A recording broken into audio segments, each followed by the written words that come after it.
27 मई 2009 10:18 पर एक गाड़ी पुलिस की 15 बिल्डिंग पर हमला करने पहुंची। गाड़ी में मौजूद दहशतगर्दों ने धमाका कर दिया। उस धमाके में उस वक्त के SPCIA उमर विरक भी अपने घर पर मौजूद थे, जो बिल्डिंग के साथ ही था, और धमाके की वजह से उनका घर भी मुनहदम हो गया। उमर विरक का कहना है कि वो सबसे पहले उस जगह पहुंचे और एक पुलिस एहलकार जो जख्मी था उसे उठाने के लिए आगे बढ़े, लेकिन उसने सिविलियन को पहले रेस्क्यू करने का कहा। जब जख्मियों को उठाया जा रहा था तो वहाँ पर हमारा एक जवान जख्मी था और शदीद जख्मी था।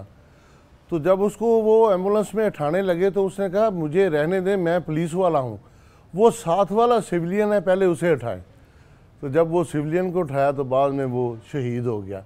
ये है वो जज्बा जो पसे पुश्त हम डाल देते हैं। उमर विरक का कहना था कि तमाम दहशतगर्द कानून नाफिज करने वाले इदारों की मदद से गिरफ्तार हुए। ये जिहाद अकबर के शोहदा हैं, तो पुलिस की इन कुर्बानियों को दिल की गहराइयों से मैं खराज तहसीन भी पेश करता हूँ और सलाम भी पेश करता हूँ।